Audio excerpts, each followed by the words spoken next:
بسم اللہ الرحمن الرحیم۔ مرنے کے بعد کیا ہوگا؟ آج کا موضوع یہی ہے۔ مرنے کے بعد انسان کے ساتھ قبر میں کیا ہوتا ہے، فرشتوں کے سوالات کیا ہوتے ہیں، اور نیک لوگوں کے جوابات کیا ہوتے ہیں، اور جو گناہگار ہوتے ہیں ان کے جوابات کیا ہوتے ہیں۔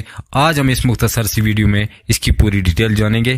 آگے بڑھنے سے پہلے ویڈیو کو یہیں پر لائک کر دیں اور چینل کو سبسکرائب کر دیں۔ حضرت ابو ہریرہ رضی اللہ تعالیٰ عنہ کہتے ہیں کہ رسول اکرم صلی اللہ علیہ وآلہ وسلم نے فرمایا، جب میت دفن کر دی جاتی ہے تو اس کے پاس دو سیاہ کیری آنکھوں والے فرشتے آتے ہیں۔ ان میں سے ایک کا نام منکر اور دوسرے کا نام نکیر ہوتا ہے۔ دونوں اس سے پوچھتے ہیں، یعنی محمد رسول اللہ صلی اللہ علیہ وآلہ وسلم کے بارے میں کیا کہتے ہو؟ وہ وہی کہے گا جو دنیا میں کہا کرتا تھا، یعنی محمد صلی اللہ علیہ وآلہ وسلم اللہ کے بندے اور اس کے رسول ہیں۔ میں گواہی دیتا ہوں کہ اللہ کے سوا کوئی اللہ نہیں اور محمد صلی اللہ علیہ وسلم اس کے بندے اور رسول ہیں۔ دونوں فرشتے جواب میں کہتے ہیں، ہم سمجھتے تھے کہ تم یہی جواب دو گے۔ پھر اس کی قبر 70 در 70 ہاتھ فراغ کر دی جاتی ہے، یعنی کشادہ کر دی جاتی ہے، اور اسے روشن کر دیا جاتا ہے۔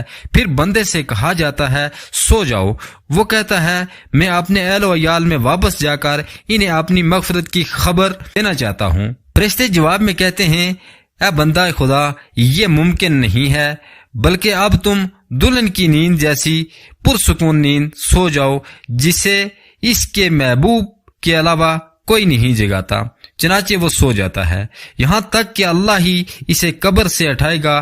اگر مرنے والا منافق ہوگا تو وہ فرشتوں کے سوال کے جواب میں کہتا ہے، محمد صلی اللہ علیہ وسلم کے بارے میں بھی وہی کچھ کہتا ہوں جو لوگوں کو کہتے ہوئے سنتا تھا، اس کے علاوہ میں کچھ نہیں جانتا۔ دونوں فرشتے کہتے ہیں، ہمیں معلوم تھا کہ تم یہی جواب دو گے۔ پھر زمین کو حکم دیا جاتا ہے کہ تنگ ہو جاؤ، چنانچہ وہ زمین اتنی تنگ ہو جاتی ہے کہ اس کی پسلیاں ایک دوسری میں گھس جاتی ہیں۔ منافق اپنی قبر میں قیامت تک اسی عذاب میں مبتلا رہتا ہے۔ استغفر اللہ۔ اللہ پاک ہمیں نیک